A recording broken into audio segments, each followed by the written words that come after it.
welcome to episode 30 of the Daily Geeky Pastimes podcast. It's pretty cool that we've managed to get to 30 episodes, so thank you to everyone that's listened to them. Especially thank you to anyone that's listened to every single one of these podcasts. That would be pretty amazing.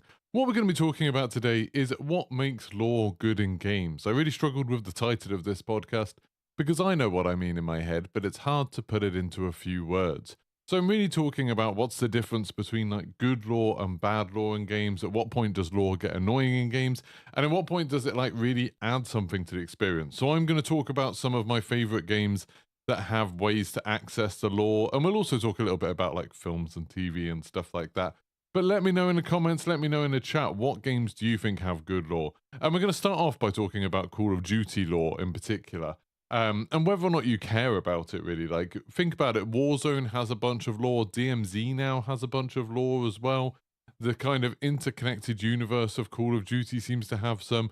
We're going to be talking about all of that stuff later. And I'm curious to see what people think. Like, do people actually care about what happens in it? That's a kind of loaded question because I put the word actually in it, doesn't it? That sort of gives away my stance on it. But anyway, we will get to that later. Before that, I just want to talk about what I've been playing over the weekend. It was obviously the weekend of the Diablo Server Slam. I logged on Friday night and I had my Switch next to me because I figured, hey, this is the Server Slam. I'm probably going to be facing queues for ages. I'll like play a little bit of Zelda while I'm waiting. But to my surprise, 10 minutes before the Server Slam even started, it let me log in, which was pretty awesome. And then I never ever had to queue. Across the entire weekend, I didn't have to queue once. I just played through. And this, like, it could be a really good thing or it could be a really bad thing. So in a good way, well, not a really bad thing, but a slightly bad thing. In terms of it being a good thing, maybe it's because they've just fixed their server problems. Maybe they've worked out whatever caused the problems when they did the closed and open betas a little while ago. And now everyone will be able to log in on launch day without any queues. Maybe. Or, and what I think is maybe most likely, was for some reason a lot less people playing this weekend. Were there a lot less people giving Diablo a try? Maybe it's because, you know, people who know they're going to play Diablo already put a bunch of time into the closed and open betas, so they thought, what's the point of spending more time on it when, you know, none of this progress is going to cross over? Maybe lots of people that just wanted to kind of try out Diablo, tried it in the last open beta and don't feel like they need to try it again. Maybe it's because the beta launched the same day as Zelda, and lots of people are playing Zelda. Or maybe it's, you know, other things launched at the same time. You know, Warzone Ranked was that week. That's been quite a big deal. I think Apex has had a new season as well. It was Mother's Day in the US. Maybe all of those things combined to have not many people on. But I am a little bit worried that maybe there's less people playing Diablo than we thought. It's like maybe there's less going on with that then, and maybe it's like less popular than I expected, which isn't the end of the world because, you know, I'm still going to be able to play Diablo. I'm still going to be able to have a good time with it. But it would be a worry for like future investment in the game in the series. Like if Diablo is like the biggest thing ever for Blizzard, if it's huge, you know, well, probably won't be as big as World of Warcraft, but if it was like on that kind of scale, then that's awesome for the game because that means you're going to get loads more for it. It's going to be really well supported and stuff like that.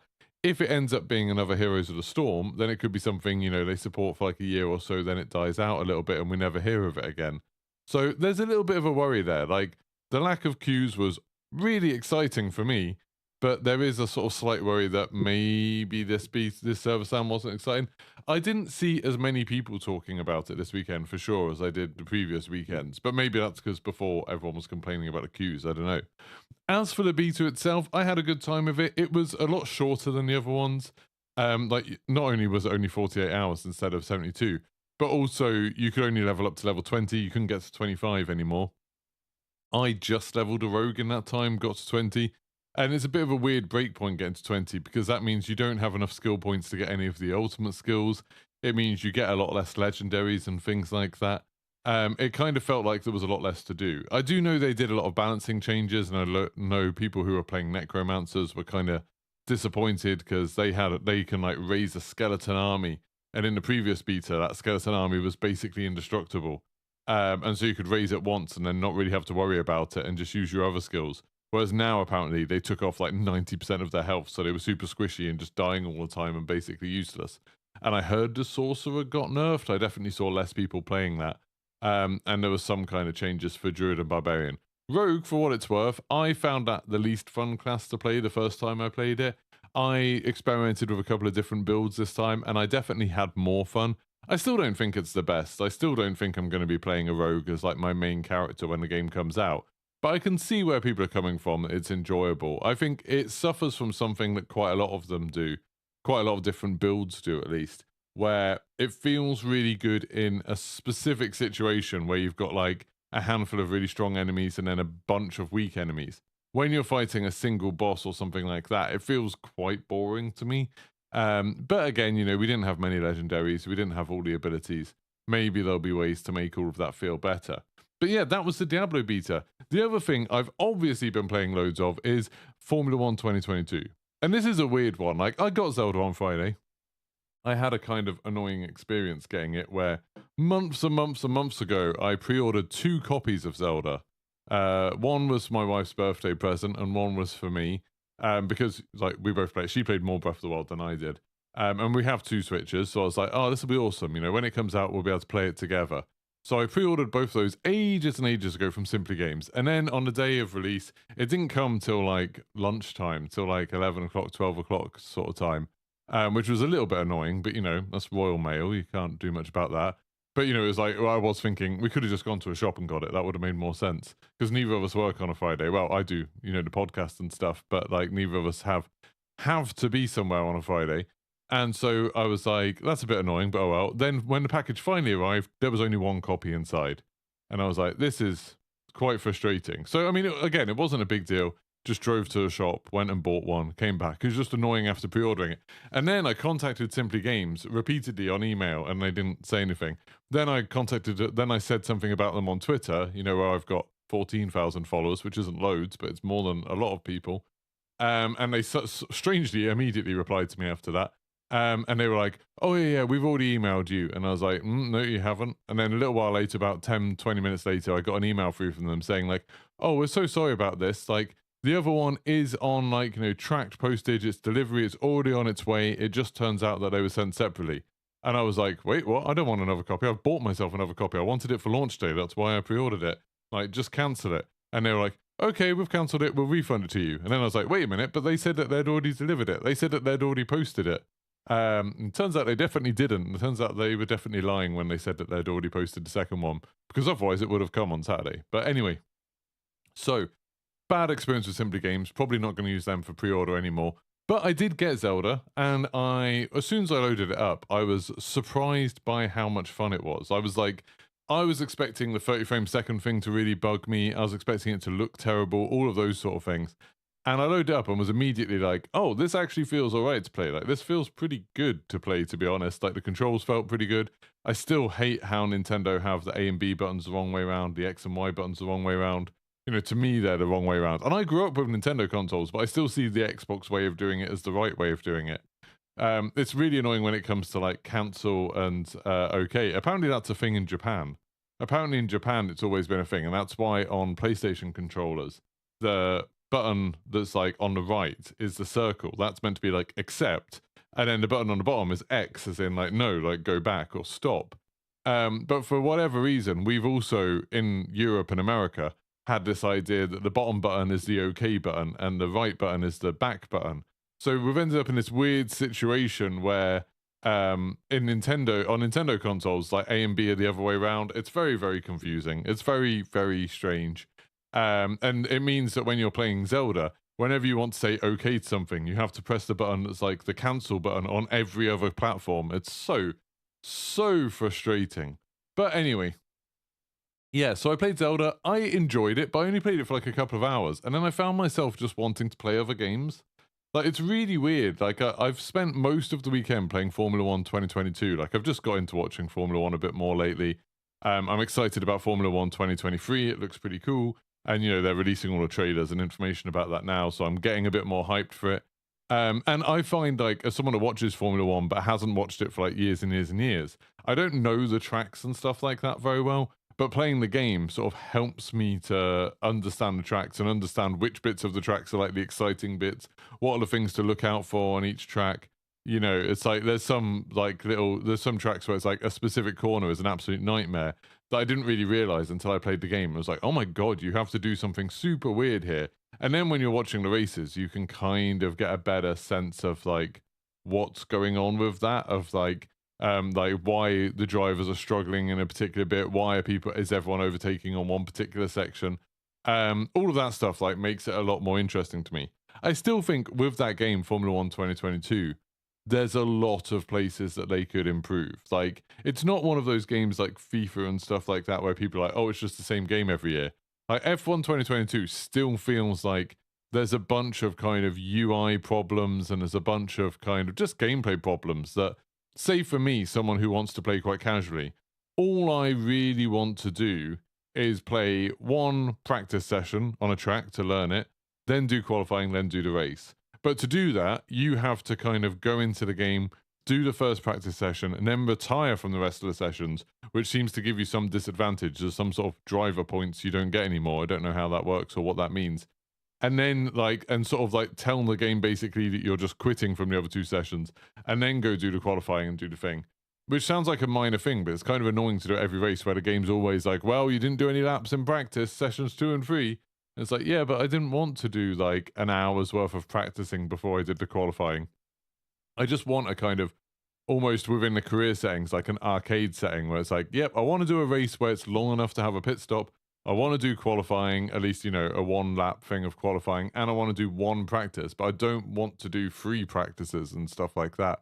I'm not sure if they're changing it. I know they're adding the what's it called, a third length, 33% length races in the real one. And there are some really good things about F1 2022. Like I was talking the other day about how racing games always have like a medium difficulty that's too easy and a hard difficulty that's too hard. F1 2022 lets you have a difficulty scale, which is basically 0 to 100 of how good the enemy drivers are. And like you can fine tune it to like 1% increments. So I can be like, okay, at 55, I'm probably going to be at the back of the pack most of the time. At 50, I'm going to be winning most of the time, even though I'm driving a Haas. So I need to find it somewhere, 52, 53, where it's like, I'm unlikely to win, but I'm also not going to be last. I'm going to be like in the midfield, which is kind of where Haas should be. I find that like, that's much more satisfying to play. And it's kind of a thing that not many racing games have, like being able to fine tune exactly to be like, this is my level of skill, at least at the moment. I do, I like it when games do that automatically for you. I think Forza does quite a good job of being like, okay, like you should probably turn the difficulty up a bit now. And I think they do a little bit of, if you're absolutely lagging behind, if you have a nightmare of a race, something will happen with the other racers. They'll spin off a little bit or they'll slow down a little bit just to give you a chance to catch up. Maybe Formula One could do with that.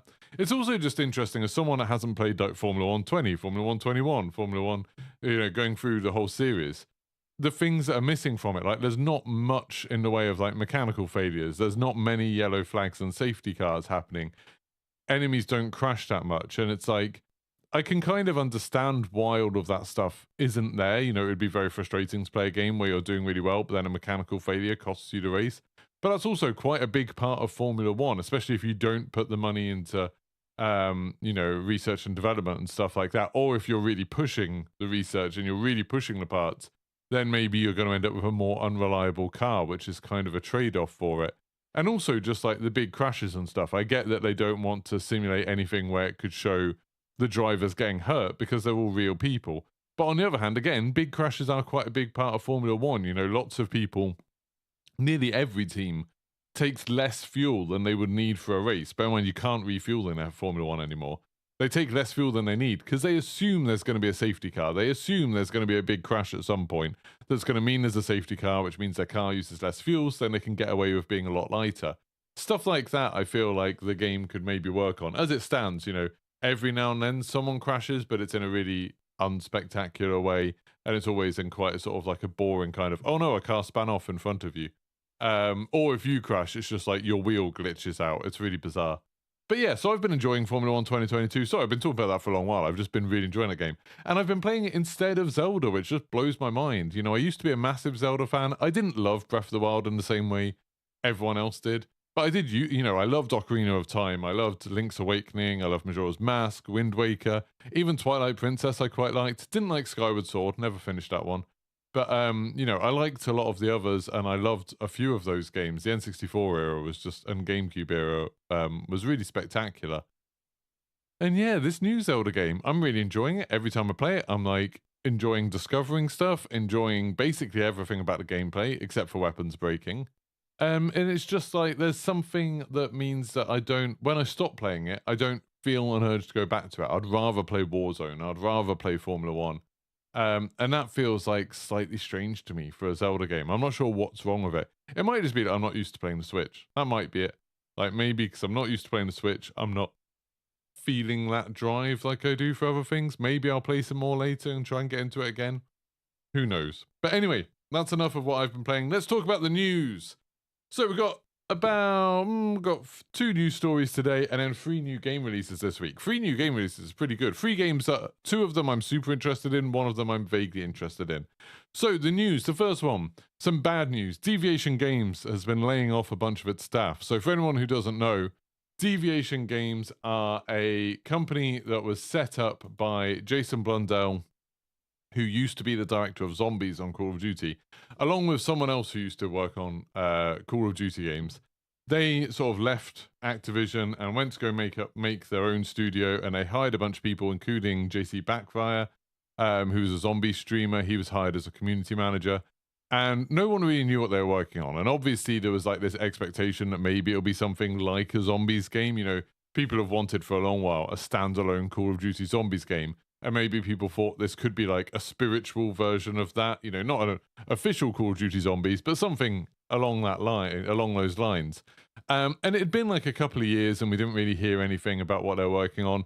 Sony acquired them at some point, so Sony picked them up and said, "Hey, you're one of our studios," which I don't think anyone should ever think that means anything, because Sony also did that to that weird studio that everyone thought was Hideo Kojima. You know, that weird studio that was making a game that everyone thought was Silent Hills, and then it turned out it wasn't, but they'd clearly been trying to make people think that it was, and it was like that weird demo thing. I can't remember what the hell that studio was called, but it, you know, seemed like the whole thing was a scam, and now it's all disappeared. Sony acquired that studio too, so I think Sony sometimes just funds small studios on a sort of, you know, a very risky basis without knowing too much about them. They did it with Hello Games, didn't they? Before No Man's Sky came out, they acquired Hello Games, which ended up working out well, I imagine. But yeah, very strange situation. But yeah, so they acquired Deviation Games, and then I think it was September, Jason Blundell left, and there wasn't really any communication with the community about why. Bear in mind, a lot of people had started supporting Deviation Games. They were selling merch and stuff like that, so they were actually, fans were spending money on their stuff. They hadn't announced a game or anything like that, but people were like excited because he was on board.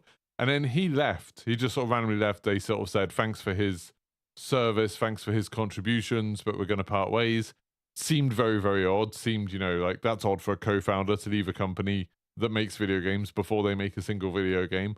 And then this week, or over the last week, rumors were that it was like 90 staff were laid off, which is crazy that a studio that hadn't made any games or even announced any games had 90 staff to lay off. Like, I don't know how many staff they had in total, but that seemed pretty bad.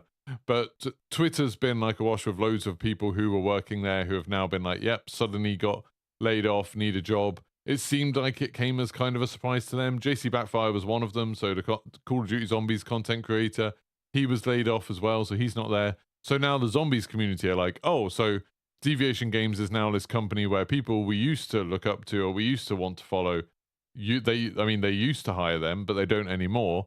What is there at Deviation Games to be excited about now? Like, it's a load of developers that people don't really know anything about. They haven't announced a game, and all we know about them is that they just laid off at least a significant portion of their staff.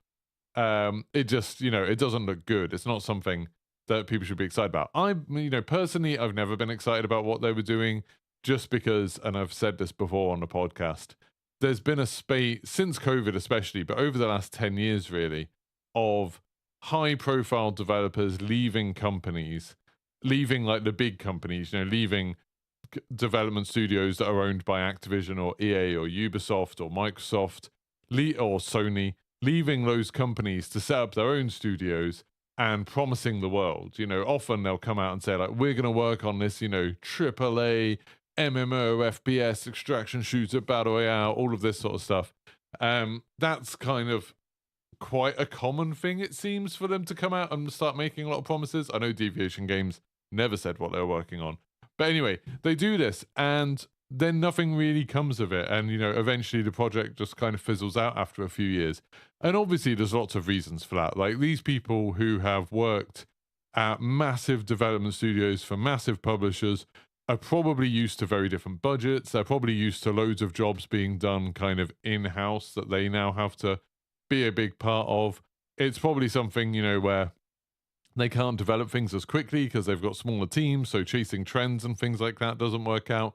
And it's also, I think, it's easy for fans to want to put a face to games that do well. When people think of like the success of Mario, they look at like Shigeru Miyamoto and think like, oh, he's the guy that made Mario special. And then, when people think of like Call of Duty, they look at people like and Titanfall, that they look at Vince Zampella. And when people think of like Gears of War, they look at Cliff Bleszinski. And it's like, it's easier for your brain to think about like, oh, he's the guy that made this game, or she's the woman that made this game, and like attach everything to that. I think, Amy Hennig was another one who, as a writer, who's been attached to lots of projects since, was it Uncharted that she worked on? And it's like, none of those have really worked out since then. It's easy for our brains to like try and attach one face to it, whereas in reality, all of these, even going back to things like Mario, were in reality created by teams. In reality created by lots of people, lots of people's ideas, lots of people's like technical skills, artistry, all of that sort of thing. And that's doubly true when you look at modern AAA games. If someone leaves, one of the big things with Dr. Disrespect Studio, Midnight Society, a lot of their people, when they said, we've got people with AAA game experience, and loads of them had worked on Halo Infinite.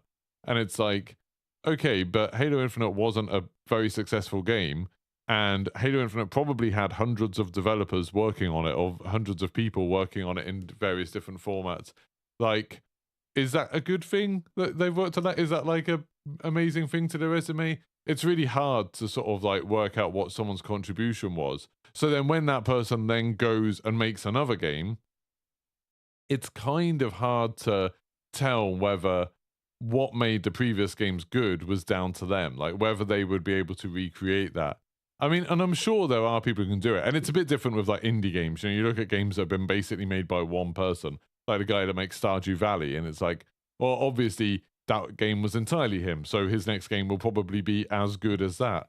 Or Brendan Green, the PlayerUnknown guy, when he'd worked on a DayZ mod, and then he was like going off and working on H1Z1, and then he went off to work on PlayerUnknown's Battlegrounds. It was like, okay, this is a guy that basically single-handedly made the Battle Royale genre. It seems like he did a lot of the work on this. That makes sense that he's going to go on to make something interesting. But yeah, it's a strange situation. I think Deviation Games sort of fizzling out, I don't think that's going to be the first one. I've said for ages, I fully expect at some point Dr. Disrespect to leave Midnight Society. I really do think that at some point they'll part ways.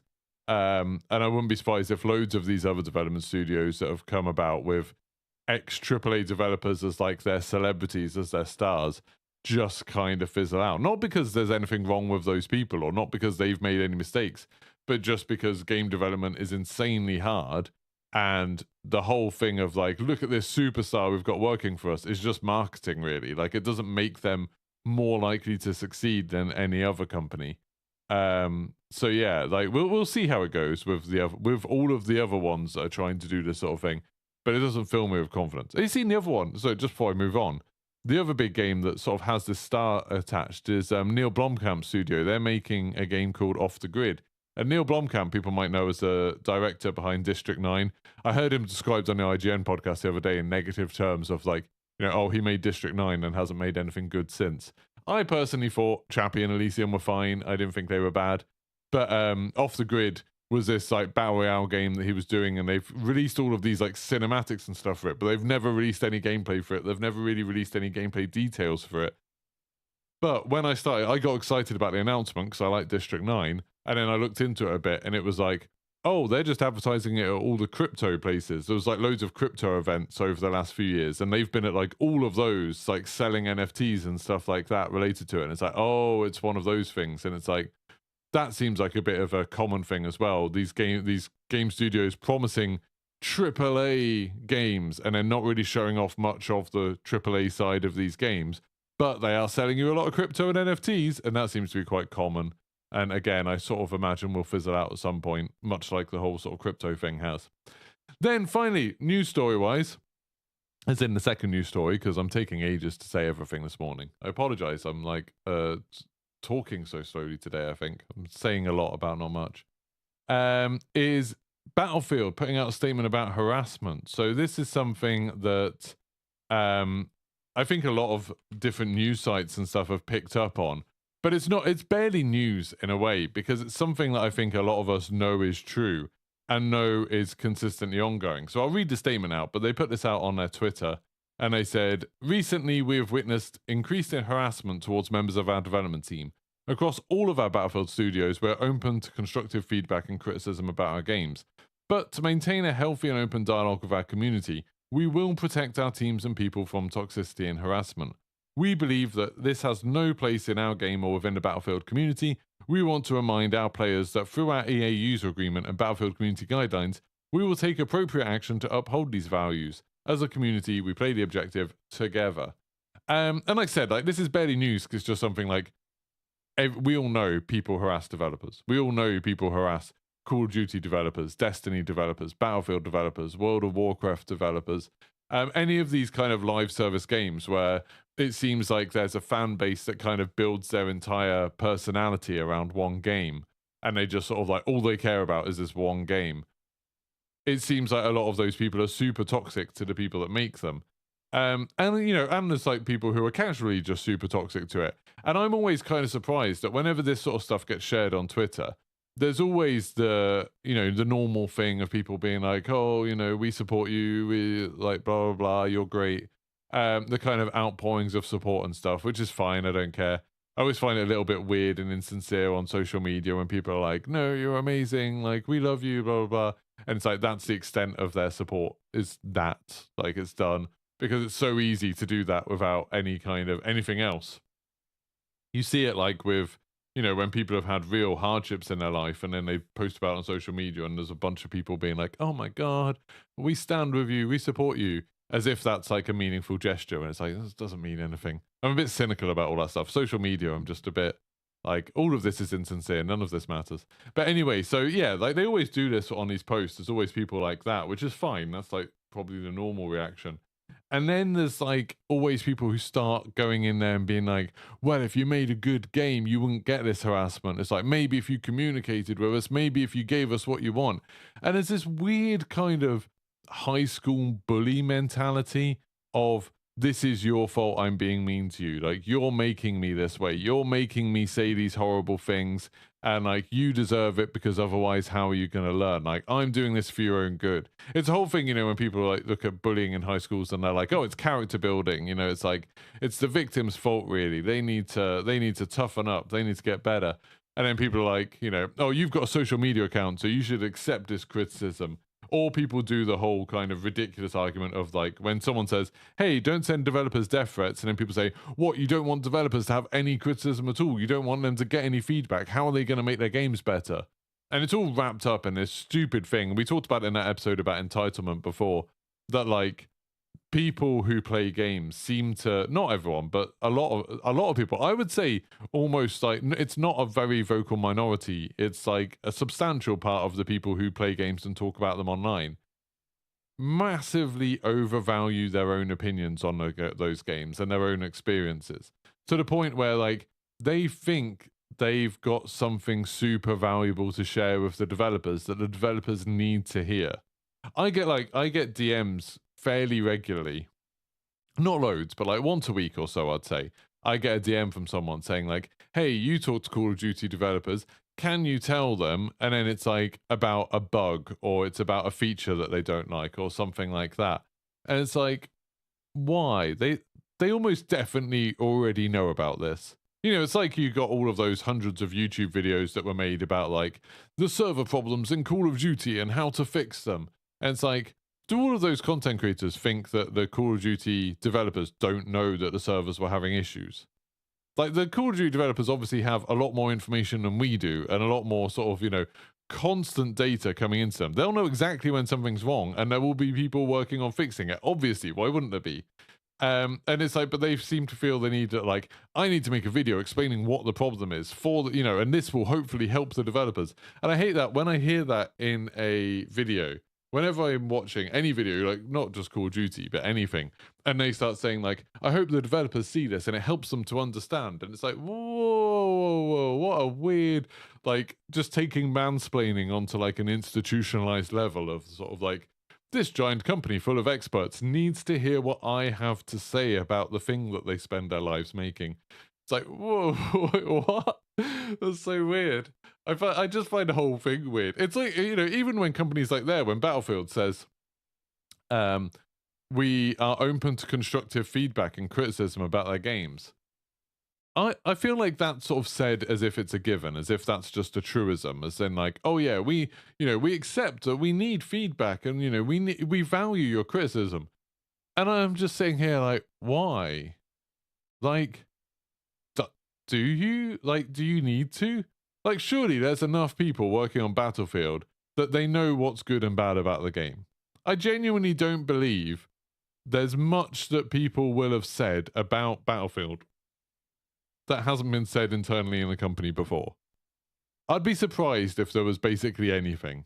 I think there's some there's edge cases where it's super important. So like that Steve Sandberg guy who does accessibility stuff things where he talks about, hey, he holds up games and says like, hey, this is a really good example of like how an accessibility feature helps this type of person access this game.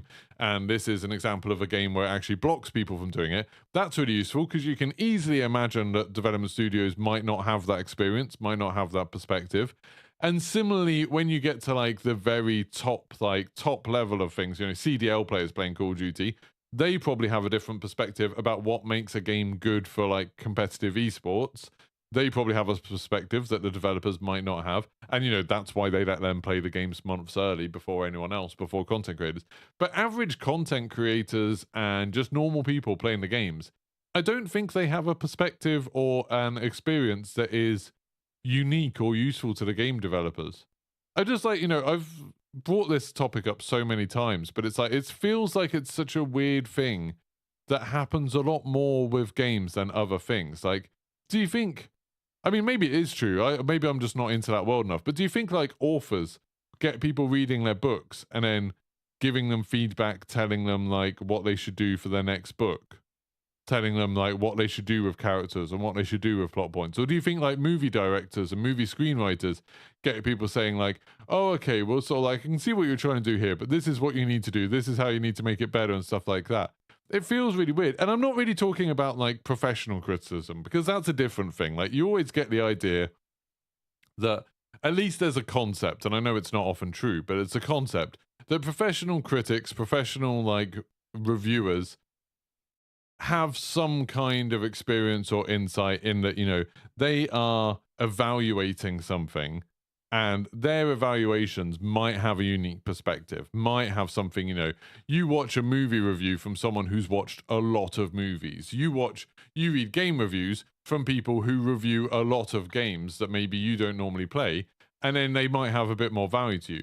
Even then, I'm not sure how much film directors or game producers and stuff like that need to pay that much attention to them. Like, you don't offer, you hear a lot in interviews and stuff of film directors being like, oh yeah, I don't read reviews. Like, because it's just, it's just messes with your mental health. It's not a good thing.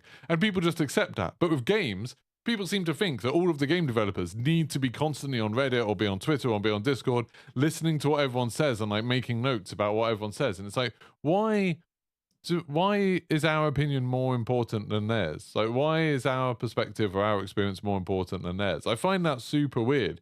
And it's like when the Battlefield developers in that statement are saying, hey, like, we value your criticism, or we're open to your criticism and feedback. I was like, why? Like, does it matter that much?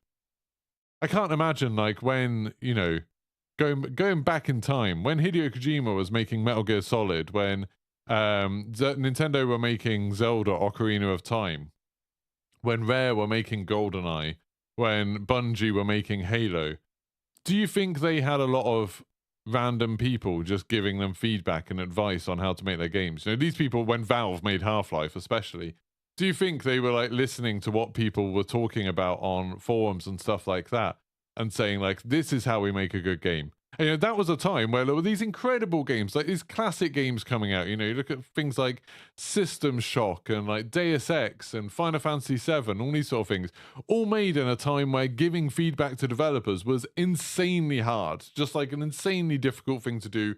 Barely anyone would ever do it. And these people were making these games that now we all hold up as like, oh my God, look at this incredible thing that these people made. And then you have games today and people are complaining like, oh, these games are rubbish and stuff like this. Game development's bad, everything's rubbish, blah, blah, blah. And then they're saying sort of like developers should listen to us a lot more. It's like the thing that's changed between then and now, other than, technology and money, more money getting involved and stuff like that, is that you now are giving feedback to developers and the games seem to be getting worse. Like, imagine how much feedback went into Call of Duty 4, Modern Warfare, and Modern Warfare 2, and Black Ops 1, compared to the amount of feedback that went into Modern Warfare 2019, and Vanguard, and Black Ops Cold War. Like, since they've been listening to the community more, the games don't seem to be as good. And it's like, maybe we should shut up, or they should just stop listening. Like, I try to make it clear. I know I often give my opinions on games and I talk about my games. That's for you lot. Like, this isn't for the developers. Like, I will, if a developer asks me a question about a game, I'll tell them. Like, so very, very occasionally, very rarely, I'll have someone be like, I'll get someone message me on Twitter and I'll be like, hey, I worked on this on DMZ or whatever. What happened here? And they're just asking because, they've seen my video stuff, because I've probably got a bit of a unique perspective, like in DMZ originally when I rushed through and completed all the missions really fast, and stuff like that, where it's like, okay, they're asking a specific question. Fine, I'm happy to answer that. But when I'm making a video saying like, this is good, this is rubbish, whatever, that's just me talking for entertainment's sake. Like, I'm not trying to tell the developers anything. I don't know what they know. Like, I've got no idea what went into these decisions. I've got no idea what their constraints are, what their limits are, or anything like that. So it's like, who am I to tell them what's working and what's not, or what they should do? Like, that just seems insane to me. So this whole, like, thing where the Battlefield developers are saying, like, oh, we're being harassed. It's like, when people are saying, like, oh, okay, people definitely shouldn't harass them. They definitely shouldn't do death threats. Yes, obviously. But also when people are like, make sure the way you give feedback is respectful. It's like, nah, just don't worry too much about giving them feedback. Like, they'll get feedback by, like, how many people are playing the game, how many people are buying the game, how many people are spending money on it, how many people are talking positively about it or talking negatively about it. It's like, you can talk about a game and you can talk about a game's flaws or positives without it needing to be targeted at the developers, without it needing to be like, I'm doing this for you. It's like, do that for your friends, do that for your audiences, but don't do it for the people who made the game. Like, they don't need your feedback and stuff like that. I just genuinely don't think they do. And when they do need feedback, they know how to get it. They'll do surveys and stuff like that, which we know they do. They pay companies quite a lot of money to do that because it's a lot more structured and it's a lot more easily controlled and you get a lot more useful data. So yeah, this whole like, oh, like we need, like, the developers need to hear our feedback. The developers need to hear our criticism. I just think that's a weird, egotistic way to look at it. And it just doesn't make that much sense. It's just a silly perspective. Anyway, let's carry on. Let's talk about games that are coming out this week. We've got 3 games that I would say are quite big games coming out this week. We've got Starship Troopers Extermination. I think it's coming out into early access. This is a game I'm quite excited about. I'm really hoping I get given a code for this so I can play it. It's a co-op first-person shooter. Yeah, it's going into early access. It's coming out on Wednesday. I'm really hoping that I get a code for this. I'm really hoping that I get to play it. Starship Troopers first-person shooter has always kind of been a dream. I think there was one a long time ago, like the early 2000s. There was a Starship Troopers first-person shooter that was all right, just maybe a little bit repetitive. But this is going to be, focused on the co-op elements. I'm thinking like Left 4 Dead, but sci-fi, basically. I think it could be very, very cool. We'll see how it goes. Oh, my back is killing me. I need a new chair. If anyone knows anyone who makes, like, if anyone knows someone who works at Herman Miller or something and they want to get me a chair, that would be awesome, because I am not paying £1,000 for a chair. But my back is killing me because I'm old. And this chair is rubbish and little. I did stop it squeaking, though. I did actually buy some WD-40 and stop it squeaking, which is good. But yeah, so Starship Extermination's coming out on Wednesday. If I get a code, I will definitely be playing that. On Thursday, we've got Outlast Trials coming out. I'm not a massive fan of the Outlast games. The first one, I made 50-Foot Snail play it. He came around my house one day, and I was like, yeah, you play this horror game, and I'll just watch. Because, it's just too tense. I don't really like the whole stealth gameplay thing. I've talked about that before. I don't like stealth gameplay in horror very much. But I know a lot of people do, and this is kind of interesting that it looks like it's apparently like a shorter game. It's a prequel. You can play it co-op if you want to. It looks kind of interesting. It looks fun. There's something about, you can only hold 3 different items at a time. So you got to like think, do you want a lockpick? Do you want a source of light? Whatever. Do you want a distraction type thing? And then you're sneaking around. I probably won't play it, to be honest, but it's out on Thursday if you do want to play it. And then on Friday, Lego 2K Drive is coming out, which I'm quite excited about. It's like a bit like, I know Forza have done Lego add-ons, but like it's basically Forza but Lego. So it looks like it's quite a fun game. It's a racing game with cars and stuff, but obviously Lego cars. I'm excited about that. Again, if I get given a copy, I'll be playing that on Friday. I'm kind of looking forward to it. In other things about what I'm going to be playing this week, like straight after this podcast, I kind of want to play DMZ, but I'm also and I think Flynn's going to be about for some DMZ, but I'm also really intrigued by just playing more Warzone Ranked. I've only played a handful of games of it so far, but I've really enjoyed it. I just need a third player because I know Flynn's going to be about. If there's anyone else who's in the EU, because I think it's region locked, isn't it? I think you have to play with people in your region. I'm not 100% sure, but I thought that was what happened. But yeah, if there's someone in the EU that wants to play some ranked and is pretty good and doesn't mind chatting on Discord, then let me know. And isn't a child. I don't want to play with children. But yeah, so if there's an adult who's all right at Call of Duty and in the EU and available in, well, probably in about 20 minutes, but in over the next couple of hours, please do let me know because I need some more people to play Warzone ranked with because finding a random was a nightmare. Finally, let's talk about what I wanted to have as the main topic of today's podcast, and that is lore. And the reason I was thinking about this, the reason I was like mulling it over in my head about lore, was I keep getting comments on YouTube videos, and sometimes I get Twitter messages and stuff of people saying, when are you going to do another DMZ lore video? Because I did one for the chemist story, piecing together all the notes about the chemist and things like that, and playing, and I did another one for the Son of Samum story, the guy who blew up Rohan Oil. I did some videos about that. They did okay. The videos did fine. And then, people keep asking, am I going to do more of that? And I did previously. I did one for Warzone. I did one for Warzone 1 towards the end of it, just sort of tying together the entire story, all of the intel, all of the cutscenes and stuff like that. I made a video that I thought was pretty good about that. And apparently everyone else disagreed because nobody bloody watched that video. It did really badly. And it took so long to make. So long to make. But, well, I'm just going to look at how many it did. Yeah, Warzone's... No, that's Warzone's greatest story. I don't know. But yeah, the... I can't find it. I can't work out where this video is that I did. Warzone 1... Complete story, did I call it? Complete... show all. Let's try and find it. But yeah, I put together a long video all about the story of it, and I thought that would be really exciting. And then people just didn't seem to care for whatever reason. People just didn't like it. So I was like, oh, I can't really bother to do more lore videos because they take a long time compared to normal videos, and they don't tend to do that well.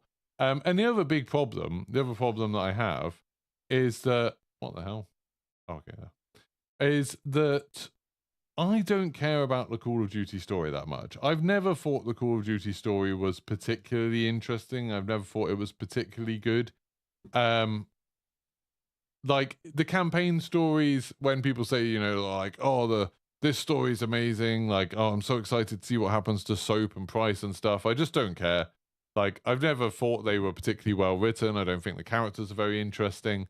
It's always been, in my mind, Call of Duty stories have always been about, they have these ideas for levels. We want a level on an oil rig. We want a level in a snowfield. We want a level in a cave, whatever. And then they find a way to get you to go to those places within the story. They're kind of joining the dots. They get given all dots, and the story writer's job is to join the dots in a way that kind of makes sense. And it doesn't make sense, really. Like, the story's all over the place. The stuff, I've made a big deal of, Modern Warfare 2019 and Modern Warfare 2. It's basically following Price and his friends around the world while they commit war crimes and don't suffer any consequences for them. it seems really odd to me. Like, it seems like an odd thing. And it's like the actual events are exciting, you know, like playing the campaign can be fun and you get some like cool moments in them.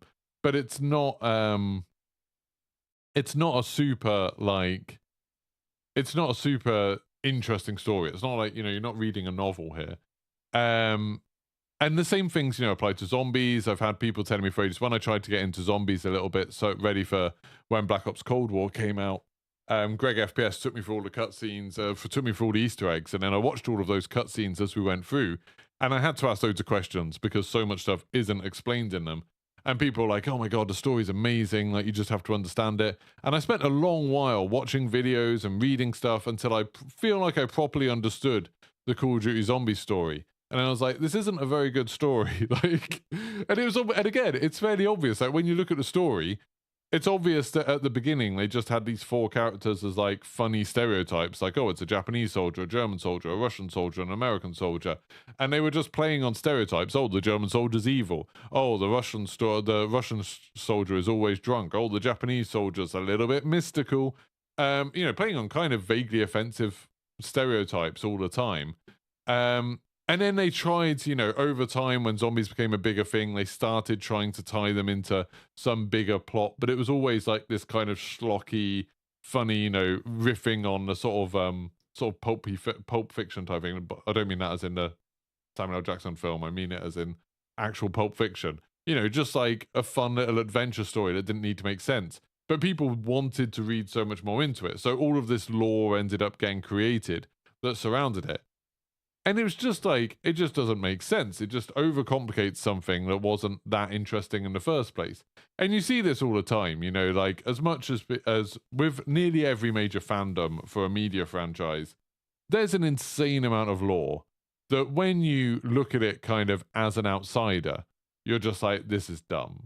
Like, this just is stupid. And, you know, Star Wars is a really good example of it, where the Star Wars films, anyone who's paid any attention to the behind the scenes stuff for the original Star Wars trilogy knows that most of it was made up as they went along. Like, so many massive things were changed. So many things are just the way they are because of what happened to happen on set that day, or because, you know, someone wasn't available, or some prop didn't work, or something like that. It was just all made up as it went along. There wasn't like some grand plan. Even for the original trilogy, you know, even for A New Hope to Return of the Jedi, it wasn't like there was some grand plan from when they started filming New Hope, where they knew where it was going to go, and they had the idea for the prequel and the sequels and stuff like that. It was just all kind of done as they were, like, off the cuff. And then since then, people have kind of backfilled in lore. People have gone back in because they enjoyed the universe, they enjoyed the characters, and they've kind of gone back in to try and tell stories about everything. So now you can look at like anything in Star Wars and be like, you can point out an extra and someone will tell you what that person's name is and what their backstory was. And, you know, you look at any sort of object, like any ship, like a little bit that's bolted onto it, that in reality was probably just because they used something that already existed to make the little model of it. But people will be able to explain to you exactly what that thing does. And like, that's kind of fine. It's just people messing around. It's fun. It's like having all of the lore that's kind of there just to kind of fill in your headcanon. It's kind of fine. Like, it's just a bit of fun. The problem is then when people go on to make more things within that universe, you know, so more Star Wars films or TV shows or games or books or whatever, and then you start getting those really annoying fans, you know, like Simpsons always made fun of with Comic Book Nerd, and it's like, with Comic Book Guy, sorry. You get those annoying fans who are like, well, actually, this contradicts like blah, blah, blah, blah, blah in the lore. You know, this character, blah, blah, blah, wouldn't do this race wouldn't do this object wouldn't do this starfighter actually travels at 470 miles per hour. And it's like, you've taken something that like was a bit of fun, but not really the point of the original thing. And now you're using it to try and kind of either gatekeep or stranglehold the creativity of the future stuff.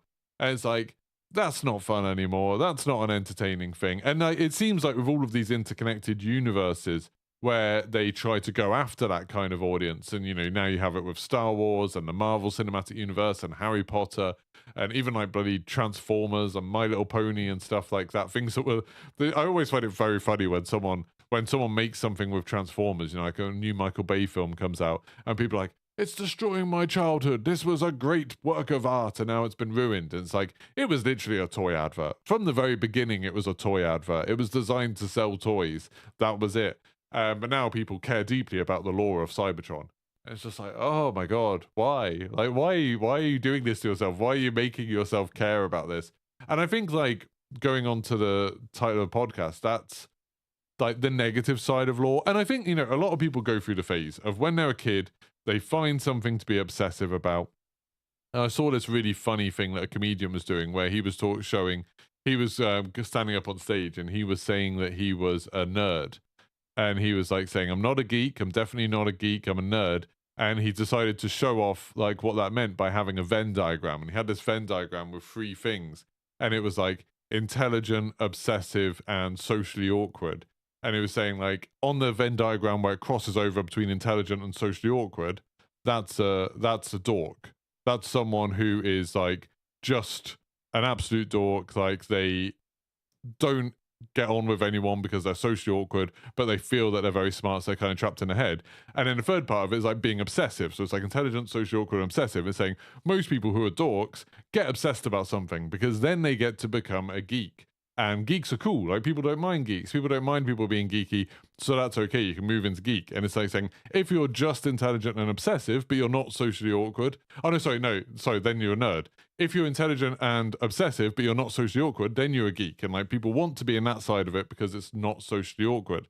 And it's saying, like, but if you're obsessive and socially awkward, then you're a stalker. And there's very little sort of, like, there's a very small line between each of those things. Like, if you go into any of them, you can be very close to the others. And I think his point was kind of saying that this idea of being intelligent and socially awkward and being obsessive about things kind of goes hand in hand for a lot of people. I think a lot of people can relate to that. A lot of people can feel like when they were growing up that they felt that they were intelligent, they felt that they were socially awkward, and they became obsessed with things, and that kind of turned them into a nerd. And I think a lot of people, when they're growing up, like getting obsessed with something again, because then it stops them being a dork. Then they get to find their community. Then they get to find their kind of a group. They get to attach to a group. You know, if you're at school and you're a kid and you're just, you know, this kind of dorky kid, you're smart, you're socially awkward, you don't know how to make friends, you're not good at sports and stuff like that. That's the normal way a lot of people make friends. But you find out that there's a bunch of people that are super into Star Trek, then it's like, hey, I can get super into Star Trek. I'm going to start hanging out with these people.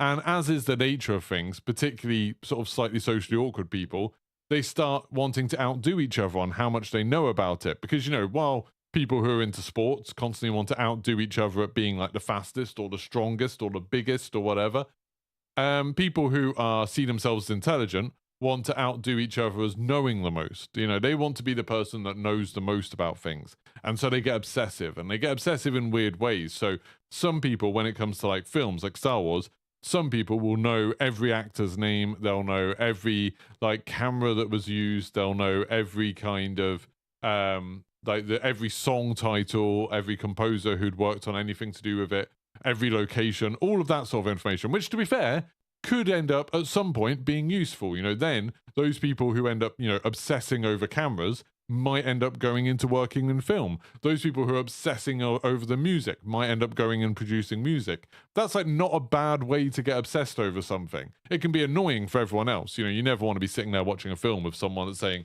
oh, well, this is actually Hans Zimmer's 13th score. Like, you know, no one cares about that sort of stuff. But some people decide to go into the fiction. And I think that's where you get this weird lore obsession, where people decide that they want to know everything about the story.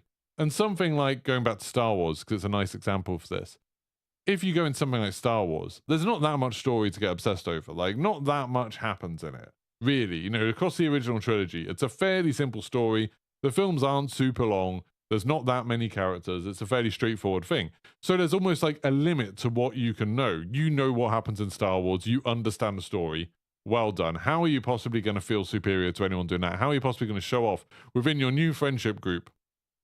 And so they start like looking further, and they start like trying to find out things that other people don't know.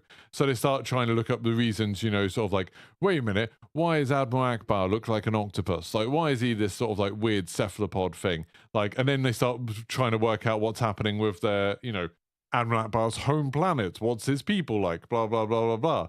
And then if it doesn't already exist, they start making it up. And then if they make it up, maybe it becomes like fan canon. Maybe they end up writing books for it, and then that does become the real canon. And the lore starts expanding. It starts growing out from all of these people that were obsessive and wanted to know more than other people, but they hit the limits of it. So they just started like creating. And that's not a bad thing. You know, people can be creative, people can make stuff. I always find like fan fiction and stuff like that a bit weird. It's not for me, but it's not really hurting anyone. And then you get like the worst type. What I would say is the worst type of fans. The people that want to study all of that stuff that other people have created, and they want to learn everything about it. And they're essentially learning about something that doesn't matter. It's got no relevance to real life at all. It's got no relevance to creativity. It's not something that is going to benefit anyone. The only point of it is to know more than other people. And they're the people who go back into that socially awkward category pretty hard of like, okay, now they know all of the Star Wars lore. They know every character. They know all of the expanded universe. They know all of the major fan fiction, all of the different discussions about it. And they'll be insufferable. They'll be like the know-it-all in your friendship group. They'll be the person who is just like, whenever you talk about anything, they'll be wanting to correct people all the time to show off what they know, because it's kind of their way of competing within their social group, their way of excelling. And this applies to everything. You know, you get it with Marvel, you know, the sort of people that will go watch a new Avengers film and be like, well, actually, this character wouldn't do that because they're from this place where the tradition is that blah, blah, blah. And it's like, no, this is just sucking the joy out of it. This is just not fun. And Call of Duty has it too, like bringing it back around to Call of Duty. Call of Duty has that fan base too. Like that audience exists where they obsess over all of the lore. They obsess over all of the different characters and the different locations and the companies within it. And, you know, with zombies, they get really hardcore into it. And it's like, it's not adding anything. It's not making anything better for anyone. All it's doing is like starting to do a little bit of gatekeeping, starting to do a little bit of like giving you something else to complain about when the developers don't align with it. Because I think the more healthy thing to do is just to look at it like sort of face value of, okay, this is what the game's given us. Is it fun or not? Is it interesting or not? Looking at something and being like, well, actually, this contradicts this because this, blah, blah, blah, blah, blah. It's just like, it doesn't matter because the game was never created in that way. And I'm sure there are exceptions. And like, this is what we're going to go on to is like, when does it work well? Like, when is lore useful? I'll give you an example of when lore works badly, when it's just, you know, something that fans have pushed for and pushed for and pushed for because of their own weird social inadequacies. And then they've ended up using it to gatekeep. I think that's bad. That's negative. When fans have had to kind of make up everything, I think that's generally quite a bad thing. And it just causes toxicity, causes infighting, and it wastes a lot of time. It just like is a huge time waste. But then you get some games, and let's go into more positive talk, some games where lore works really, really well. And I would say, to me, my favorite thing with games in lore is when lore is used just to kind of flesh out a bit of the story that can't be fleshed out in any other way. And so, like, I really like environments in games. One of my favorite things in any game is when you get to explore a new environment. You get to wander around an environment. You get to have a look at a new place and find out, you know, how does it work? What happened to the people that lived here? Stuff like this. And it's just kind of being immersed in it. And it doesn't matter. Like, none of it matters. Like, none of it is something that you're going to go away and, like, discuss at great length in other places, and none of it is something where like in the future you're going to hold it against them. You know, I'm not going to be like getting angry with Call of Duty if in a future thing of DMZ they change what the chemist is about and like what he was talking about. But it's something that's just kind of a bit more. And I think a lot of games, you know, Call of Duty has a difficulty that they can't have loads of cutscenes in DMZ. They can't have, you know, because they would be super expensive and just an awkward thing in gameplay. They can't have loads and loads of voiceovers because it would be distracting. But what they can have is loads of bits of paper you pick up with a bit of information on it. That's, I imagine, a fairly cheap thing to create. I don't know how hard the coding is for having those bits of paper, but writing the text on them, you can get any writer to just fill in some stuff and fill in some fun little bits. And I think like this is almost my favorite way that lore works in video games is like in Call of Duty DMZ, you can pick up the notes and you can just read them. And they give you an idea about something that happened in that location. Some character that was about in that location. Just a little bit of like extra like flavor, I think. And, you know, World of Warcraft always called this flavor text on items. Where you pick up an item, it's got a little bit of flavor text. that just makes you feel a little bit immersed with something that, ideally would be a, part of a cutscene, part of a voice line, a scene that plays out. But due to like constraints of time or production or like whatever technical constraints, they can't do that. So instead, it's like a really cheap way to add all of that stuff. And Warzone 1 had it with the intel, where it's like the intel just kind of fleshed out why people were fighting in Verdansk a little bit. Didn't do a great job of it, but it was an attempt of just kind of explaining what was going on a little bit for people that wanted a little bit more immersion. And I really liked it in, say, like Bioshock's a really good example. Where in Bioshock, you're going around different areas of Rapture, and then you find these little audio logs that just kind of tell you, why is there a big blood stain on the floor? Why is there a big crack in the window? Stuff like that. And if you don't want to engage with it, literally doesn't matter. Not going to affect your gameplay at all. But if you do want to engage with it, it can just make you be like, oh, okay, cool. I sort of understand this world a little bit more. I'm sort of enjoying it a bit more. And I think that's really cool. Like, that's a really healthy way to do it. There's some games that have kind of turned it into almost the main way of telling the story. So, like, I'm thinking, Dark Souls, obviously, the Soulsborne games, if you just play through the game, you won't know what the hell's going on.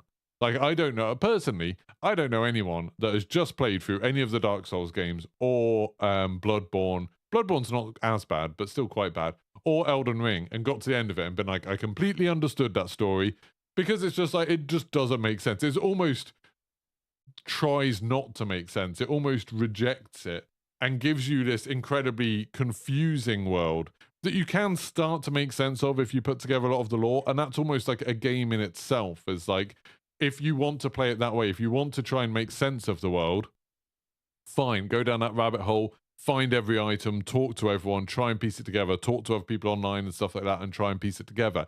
If you want to just blast through the game and ignore all of that, you can do that. And like, you can just completely focus on gameplay. And it almost makes sense, like, in terms of the lore of the world, that you might just be this violent person that just wants to get through and get something done without really understanding what you're doing.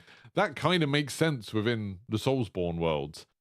And then you get games like Destiny, where I think Destiny is maybe the most interesting use of lore so far, where in Destiny, they started off kind of doing more of a Soulsborne type thing. Destiny 1, the story didn't make a huge amount of sense, and like, you were constantly introduced to concepts and characters with very, very little explanation. And kind of, again, they had the Star Wars problem of, over time, it became a bigger thing than maybe they intended it to be, so a lot of stuff wasn't planned, but kind of got added in later.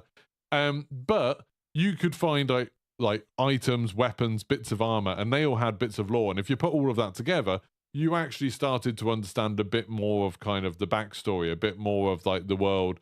And you kind of needed to do that in order to understand what was going on. They sort of messed up in that, making the main game be something where it's like, your character is meant to understand what's going on, but you don't, because like, you haven't read all of these many item descriptions and stuff like that. And they sort of found ways to fix that. In Destiny 2, the story makes a lot more sense. The story's a lot more coherent. You can watch the cutscenes and you can just engage with the missions, and you'll have a better idea of what's going on. And then if you want the extra explanation about who these characters are, then there's a lot of like supporting lore. There's a lot of things that you can read that kind of make sense of the world a lot more and explain who they are. And they actually released all of those item description stuff. You can buy them as books. I've got a couple of them, the grimoires, where it kind of pieces them together in an order that makes sense. So you can read them as books and kind of get a sense of, okay, this is who the Witch Queen is. This is who Crota is, and all of that sort of thing. And it makes much more sense, and it's kind of easy to follow. And that's really cool. Like, I really like that. Like, that's a nice way of doing it, where it's like, you have a game, you can just enjoy it perfectly well just by playing through it. And then if you want a little bit of extra flavor, if you want a little bit of extra explanation about an area, a situation, a character, like, it exists in a very cheap way for the developers to add to, a very cheap way for them to make. Like, they can flesh that world out, and that's fine. Like, that's done. I think, like, when fans start forcing the lore on something that didn't have it in the first place, that's when things get a little bit that's when things get a bit more dangerous. Anyway, that was a bit of a rant. I didn't really expect to go off on that whole thing against people making fan fiction, really. That was a bit more angry than I expected. Maybe that's some sort of deep-seated thing that I've been holding on to for a long while and I just unleashed. Normally I make notes for these podcasts, and I did today, But the podcast agenda, the podcast agenda for that section was just lore, Call of Duty, Elden Ring, Bioshock, Redfall, Destiny, and that was it. But yeah, I went off on a bit of a sideways rant there. Bit strange, but oh well. Hope you enjoyed it. I hope you carried through it. Don't take any of what I say too seriously or to heart. You know, as I was saying earlier, sort of going back to my original point, what we say as content creators should really just be taken as content. Like, I'm not trying to change anyone's mind about anything. I'm not trying to change the way anything's made or anything like that. I'm more sort of just being like, hey, this is my opinion. Isn't it interesting? And then, you know, if you don't find it interesting, you don't need to. And if you do, you do. But no one needs to get upset either way about it or try and change my mind or worry about changing their mind about it, really. Anyway, let's go through some of the comments. I haven't really kept up with comments this morning. So let's have a quick read of what people said. High Lord Terror said he does care about the Call of Duty lore. He's been following Captain Price, Soap, and Ghost for years now. They're great characters, and I like using their skins in multiplayer Warzone. See, like, this is the thing that I massively disagree with. And, like, I know I've talked about it before, but, like, to me, in the Call of Duty story, there aren't really any good characters, other than maybe Mason. Like, Mason's kind of interesting. Like, I think the Black Ops 1 story is kind of interesting. And, like, who he is and what's happened to him makes him kind of, you know, a bit of a wild card in an interesting way.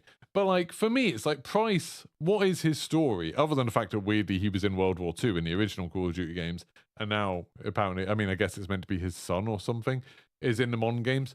But it's like, he's just an SAS guy who's good at killing people. That's it. Like, that's his character. There's nothing really else to him other than he is an SAS person who likes killing people and sometimes doesn't like authority, although is very much a soldier who would care a lot about authority. But anyway, and then you've got, like, Soap is an SAS person who is good at killing people and maybe sometimes doesn't listen to authority. And then you've got Ghost, who's, I don't know, is he SAS? He's Special Forces in some way, but he is really good at killing people and doesn't always listen to authority. And then you've got Gaz, who's like, what was he? Was he SAS? Was he British? Was he the British police? I don't know. But, you know, he's very good at killing people and doesn't really like listening to authority. You see where I'm going with this? It's just like the Call of Duty characters, especially the Modern Warfare characters, at their core, are just men who like killing people, who are somehow super soldiers. You know, they've all got perfect training. They're all amazing. And like, it feels like in Modern Warfare 2, it feels like they started trying to do something a bit more interesting. And Modern Warfare 2019, actually. So Modern Warfare 2019, you got Farah, who's like trying to be a bit more interesting, that like she is leading something that a lot of people would see as like a terrorist organization, but she's trying to just protect the people in her country, and she doesn't really care about what's going on outside of that. She just wants to help her people. But then in Modern Warfare 2, they ruined that by saying like, hey, one of our people's been kidnapped and they're moving through your country. Do you mind helping? And she sends dozens of her people to die in this attack to get what's her name, Laszlo or whatever, back. And Kate, is it? Get her back. And then you have Hadir, who's, you know, obviously his whole thing is like he wants to help his country, but he's willing to do more terrible things in order to get it. But now recently they've just turned him into a villain. Like, it's not, they've stopped him being a sympathetic character. They're just like, oh no, he's just a villain. He's just a terrible person because he kills people to get what he wants. Unlike Price and Soap and all of that lot, who do kill people to get what they want. That's fine. But when he does it, you know, that's a terrible thing. And then you had like Alejandro in Modern Warfare 2, where they tried to build up this idea of like, he's Mexican Special Forces, but he knows that the Mexican army is corrupt, and he has to deal with both the cartels and the army and the politics, and he has a family that he cares about very deeply, but, you know, he can't reveal anything about them because imagine the consequences. But he does tell someone who he's just met about his family very, very quickly. And then, sorry, no, I can't talk about, you know, I have to worry about the consequences. And then he openly goes to war with the Mexican army. He crosses onto American soil, just hops over the fence, is involved in a situation where a load of American police die. There's like a lot of things happen that you think would cause massive problems for Alejandro, and it just doesn't. It just never matters. It just never affects him at all. It's just like, I really feel like all of those characters are almost beyond two-dimensional. They're just one-dimensional. They're just like Doom Guy but with different skins on, like slightly different faces. You know, there's like the whole ghost thing where like oh, he's super mysterious. Why does he always wear that mask? And then the scene in Modern Warfare 2 where he takes the mask off and everyone else is like, oh, and then he puts a different mask on that looks the same as the mask he just took off. It's like it just feels like they never know what to do with those characters because they don't have any depth. They don't have any character to them. They're just killing machines, really. Which feels like a bit of a shame. I've just never thought the Call of Duty characters were interesting. Like when people get excited about operators coming back, it's like I can understand it when it's like an operator from your country or an operator that looks like you. Like, you know, I'd like another Azure operator because they did one where he was bald and had a beard and looks a bit like me. That's awesome. You know, Flynn plays as Connor because he's Irish and he talks with an Irish accent and he says some things in it with a vaguely kind of Irish slang. And that's kind of, you know, that makes a bit more sense. I can understand that kind of wanting a character that's a bit like you in a game. And, you know, if you're a white man, you are pretty much covered. If you're a woman, you've got like 3 choices, I think. But well, hopefully one of them matches. But yeah, I just don't think the character's that interesting. And it's fine. Like Call of Duty doesn't have to have a really deep story. I just kind of get annoyed when it pretends that it does. Fogger said you can only do war crimes in a war. Everything else is just a crime. That is true. But I mean, there are some things that are specifically war crimes with the Call of Duty people. You know, they do some really terrible things. Mostly murdering people in countries that they're not at war with. Like when they just go to Spain and snipe a load of people out in a field without really knowing that much about the people that they're sniping. They're just like, oh, they're smugglers. So what? So it's okay for you to shoot them in the face? Like what? Since when is that okay? Because someone was smuggling something, we're going to murder them. That seems utterly bizarre. I don't know, like, people who... I feel like most people, and I know not everyone's like this, but I feel like most people are shocked when, so in the UK, when the police kill a person, even if that person's a criminal, people are generally quite shocked. People are like, you know, that's probably not a good thing. That's probably not... Like, we shouldn't be doing that. Like, that, you know, that person deserved a trial, that person deserved... you know, a chance to appeal, they deserved representation, they deserved a prison sentence and all that sort of stuff. We don't execute people here. Like, that's a weird thing. So when someone gets killed for a crime, it seems like a terrible thing. In Call of Duty, that just happens all the time. Like, a lot of these people, it's not like they're trying to kill you, so you're killing them. It's like, they don't even know you're here, but we think they're probably criminals, so we're going to snipe them from, like, 400 meters away. It's like, that doesn't seem, like, right? That doesn't seem okay. That seems like just a sort of horrific thing to do. Anyway, Affa said best Star Wars example is 12 parsecs. Someone gets a unit wrong and then they come up with an in-law reason as to why it makes sense. Yeah, because it wasn't the whole thing of like the person who wrote that thought parsecs was time and then it was actually distance. Then they had to come up with this weird thing of like it's something to do with hyperspace and them doing a shortcut, which like in some ways it's like I feel like Star Wars has gone off the deep end in trying to explain absolutely everything and like they just don't need to. Mark Kidsley said it was cool in Fortnite, for example, to have something running in the background, but I don't think I'd have enjoyed it less. Man, I don't know what Mark is talking about. Sorry, I missed something. Oh, the lore. Oh, yeah. Like in Fortnite, there is a bit of lore. And yeah, in Fortnite, like, I feel like they don't take it too seriously. And there's a bit of lore to give you a bit of context for things, but it doesn't matter. And I think that's really important, like, with games, that lore just generally shouldn't matter. There's some games where it's kind of, like I said, Elden Ring and the Soulsborne games, where it feels like it's a bit different. They've kind of built the game around it. But in general, I think with games, it should just be something fun, something a little bit extra. Fogger said, I like the lore and connection between games. I think playing Uncharted 1 to 3 before 4 is not a must, but you will understand references and characters saying do better. Yeah, I would say with Uncharted, it's almost not even lore. Like with Uncharted, it's like a game like that where it's like clear sequels. It's almost like that's just the plot. Like it is a sequel, the plot is continuing. That's the narrative arc. Includes Uncharted 1, 2, 3, and 4. Like, I would say lore to me is something that's like not part of the plot, something that's like extra information that is completely ancillary. Like you can lose lore and the main plot will still make sense. But you know, lore for Uncharted to me would be sort of like, where did Drake get his, why is he dressed the way he does? Like, why did Drake get like, I don't know, that orphanage that Drake was in, what happened to Drake's parents? Something like that. Stuff like that maybe would be more lore. Working on film, Mark says you can confirm it's annoying.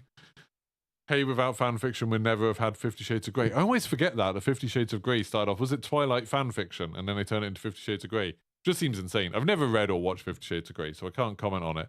But yeah, it just seems utterly bizarre. Warhammer does have truly mental lore. And Warhammer, again, I feel like they don't worry about making their lore that consistent. It's just like they have some insane lore that's just kind of for fun. I think they just pushed it as crazy as they could possibly go. Good morning, Emil. Emil, are you about at all? If you're about to play any Warzone Ranked, I'm up for playing some basically now. But I don't know if you're working. And then Banny said, morning, I couldn't care less about Call of Duty lore. Happy to play through the campaign, just take it at face value rather than dive into lore. Mainly play Call of Duty for the multiplayer and Battle Royale. I mean, Battle Royale does have lore. There is lore to it. I don't think the multiplayer does it? I don't think so. But the Battle Royale does have some kind of lore. It's just not obvious and it's not well thought out. I do kind of wish Call of Duty would have a better, have a lore tab where it's like when you pick up notes, it fills that in and it's like, it would be something else to collect. And they just have an explanation of why people are fighting in Al Mazrah and stuff. And it wouldn't matter. You wouldn't need to know it, but it's like something that would be fun. I think that would be kind of fine. That would be all right. Anyway, I'm going to start the podcast now. So thank you very much, everyone that's been listening. It's been a bit of a weird, ranty one today. Like I said, I'm going to head on over to Twitch in a bit. Hopefully Flynn will be about and we'll be playing some DMZ. Or if Emil is about, or if I can find a third from somewhere else, maybe we'll be hopping into some Warzone Ranked. I would quite like to do that. But thank you very much, everyone that's been watching so far. And I will see you over on Twitch in a moment. Thank you very much and goodbye.